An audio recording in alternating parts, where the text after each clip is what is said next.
I'm Demetria Brooks with Chabot College Television. I'm in Hayward, California at the Hayward Loop. Today I'll be reporting to you how the Loop has fared over the past several months. Recently, the city spent $80 million on the project, the Hayward Loop. Traffic is still very heavy and businesses complain about parking for their customers. The city has a quiet homeless problem and yet they rather throw funds away on rerouting traffic. The new Hayward Loop has its pros and cons. I'm going to be interviewing some people and they're going to give their opinion regarding the Hayward Loop. I have Lorena Garcia here with me on A Street who works at a salon right on the Hayward Loop. Lorena, tell me, what is it that you discovered and what do you feel about the Hayward Loop? Well, not for me personally, but for some of the clients here, I feel like they feel that the traffic is pushing them too fast, so they don't really have a chance to stop, or there's not enough parking here on the street, so they're having to park across the street at the shopping center, which is kind of inconvenient because they have to walk quite a distance. B Street, where Second crosses over, used to be a one-way. Since the loop, vehicles are now flooding the area and causes lots of traffic. Hayward has the means to touch up its city as they've done with the beautiful murals.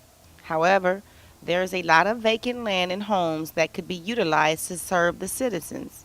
I'm here with Abijah Cook, who attends Impact Academy in Hayward. Abijah, what is your opinion on the Hayward Loop? Well, ever since the loop was all together, it was like a real struggle trying to get to where I needed to go. Like when I had to go to dance practice in Castro Valley, or like other appointments, because like sometimes some of my family would take me and they're not like really from here, and so I actually almost got into probably 2 car accidents because my family was really unfamiliar and it was not really clear on like where to go. But they do have like maps and stuff around, but that's not clear either. It does take a lot longer than it did before to get to where I needed to be, so it's an inconvenience. The loop has changed the flow of traffic to a single direction in a loop configuration affecting the critical Five Flags area from Jackson Street and Mission Boulevard up to A Street and Foothill Boulevard. It now sends southbound traffic from Foothill Boulevard down A Street, then onto Mission Boulevard. Northbound traffic flows from Mission Boulevard to Jackson Street in the south onto Foothill Boulevard until it becomes a two-way again north of A Street. So, Dennis, Yes. tell me, what do you feel about the Hayward Loop?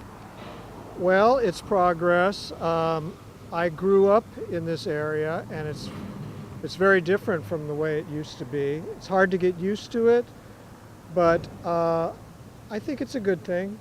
I like the progress Hayward has started to show.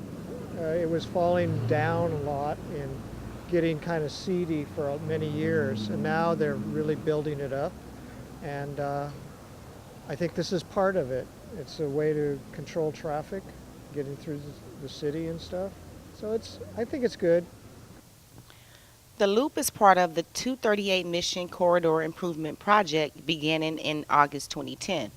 300 new trees, bay-friendly rated landscaping, landscaped medians, improved sidewalks, new wayfinding signs, and new LED street lights are just some of the highlights. The final product will be a massive improvement for Hayward. This is Demetria Brooks reporting to you from the Hayward Loop. Back to you in the studio.